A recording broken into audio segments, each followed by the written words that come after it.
नमस्कार सभी सज्जनों और विचारवंतों को मेरा प्रणाम है।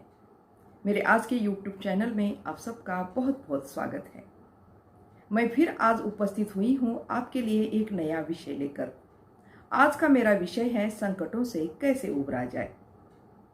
मनुष्य ने अपने ताकत के बल पर बहुत कुछ हासिल किया है और भगवान ने हमें इतनी शक्ति दी है कि कितने ही संकट आए उससे हम उबर सकते हैं।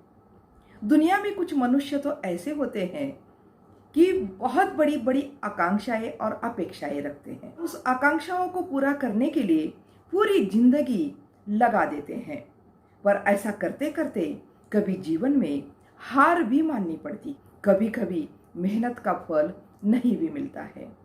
जितना जितना हम ऊपर उठने की कोशिश करते हैं उतना उतना हम नीचे गिर जाते हैं। इतना संकट और इतनी कठिन परिस्थिति हमारे सामने एक पहाड़ की तरह लगने लगती है, तो उस कठिन परिस्थिति का सामना करने के लिए हमें हमारे विचार सब कुछ स्थगित हो जाते हैं। तब ऐसे हालात में हम क्या करें, क्या निर्णय करें, क्या विचार करें और कौन सा स्टेप आगे बढ़ाएं, तो इस पर आज मैं अपने विचार प्रकट करती हूँ। पहला, जब हम कुछ भी करने की हालत में नहीं होते हैं, हमारे अंदर बहुत दुख भरा हुआ है, हमारी शक्ति क्षीण हो गई है, हम कुछ भी करने के स्थिति में नहीं है, हम कुछ निर्णय भी नहीं ले सकते हैं, हमें लगने लगता है कि हमारा जीवन बर्बाद हो गया है, हमारे मन के अंदर कुछ गलत सोच पैदा होने लगती है और हम जिंदगी से हार मानने लगते हैं और हमारे मस्तिष्क में कुछ दूसरे विचार चलने लगते हैं। तो ऐसा स्टेप आप कभी ना उठाएं। आप ये विचार करें कि सबसे पहले हमारे अंदर असीम शक्ति का आगर है, उसको आप जागृत करें।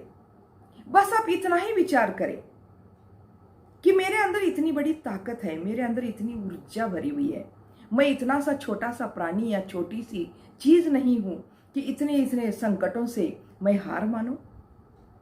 अगर ऐसा भाव भी आप मन में लाते हैं तो सारी शक्ति, सारी ऊर्जा आपके अंदर एकत्र होने लगेगी और आपको जीने का बल देती रहेगी, जीने के लिए ताकत आपको मिलेगी।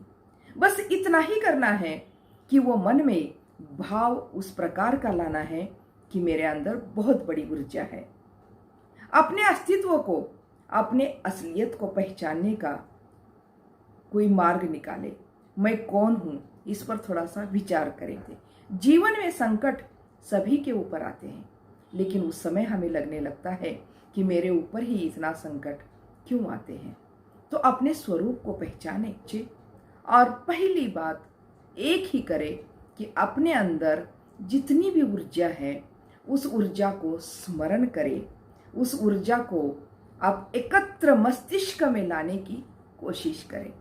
बस अगर ये भाव भी अगर रखते हैं कि मेरे अंदर इतनी ऊर्जा है, मेरे अंदर इतनी शक्ति है, मेरे अंदर इतनी ताकत है, तो मैं क्या ऐसा हार मानना मेरा ठीक होगा? इतना ही विचार, इससे आपको जीने के लिए बल मिलता रहेगा।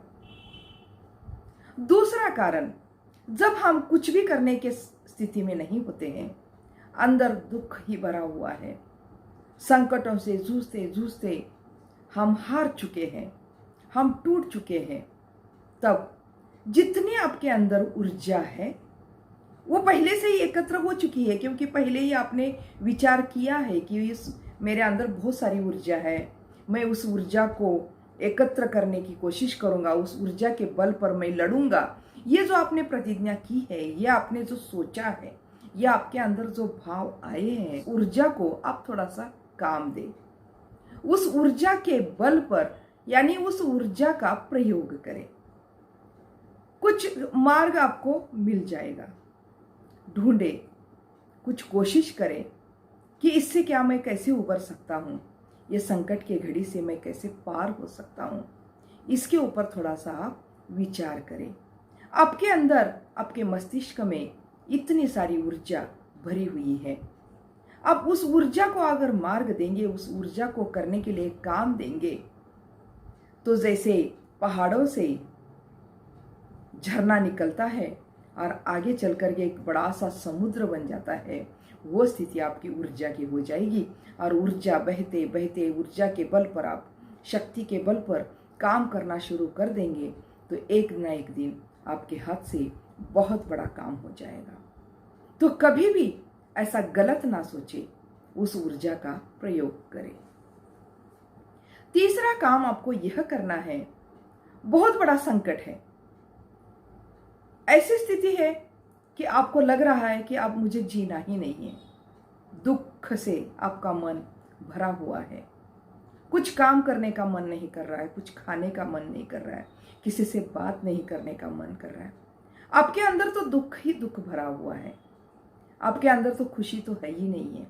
तब एक काम करें कि आप दूसरे को कुछ थोड़ी सी खुशियां दे सकते हैं क्या, इसका प्रयत्न करें। छोटी छोटी खुशियां, आप जा रहे हैं, आप घर में हैं, आप कहीं बाहर हैं, कुछ काम कर रहे हैं, तो आप कुछ दूसरों के लिए कर सकते हैं क्या, दूसरों के ओठों पर खुशी ला सकते हैं क्या, इसका प्रयत्न करें। दूसरों के लिए थोड़ा सा काम करना शुरू करें। दूसरों को खुशियां दे रहे हैं, दूसरों के मन की बात सोच करके आप कदम उठा रहे हैं, तो इससे आपको बहुत बड़ी खुशी मिलेगी। इतनी शक्ति आपके अंदर आ जाएगी कि आप एक दिन बहुत बड़ा काम कर पाएंगे। सारे संकटों को आप पार करके आगे निकल जाएंगे। चौथा काम आपको यह करना है, ऐसे संकट की घड़ी में आप कोई भी निर्णय ना ले, चाहे घर परिवार का हो, भाई भाई के बंटवारे का हो, पति पत्नी के अलग होने का हो, भाई बहन के रिश्तों का हो, माँ बाप के रिश्तों का हो, चाहे बाहर पड़ोसियों का हो, चाहे जमीन जायदाद का फैसला लेने का हो, कुछ भी हो, अपनी नौकरी का फैसला हो, नौकरी छोड़ने का हो, नौकरी करने का हो, कोई निर्णय सुनाने का हो, या किसी का रिश्ता तय करने का हो, कुछ भी हो, इस घड़ी में आप कोई भी आपका फैसला किसी को भी ना सुनाए, कोई भी निर्णय ना ले। ऐसे घड़ी में आप जब निर्णय लेते हैं, वो निर्णय सही नहीं होते हैं, वो बिल्कुल गलत ही निर्णय होते हैं। तो उस समय आप स्थिर रहे, शांत रहे, और थोड़ा समय आपके लिए मिलना बहुत जरूरी है। क्योंकि जब आपका मन स्थिर हो जाएगा, आपका अच्छी तरह से आपका मन सोचने लगेगा, मन के अंदर से गलत सोच आपके निकल जाएगी।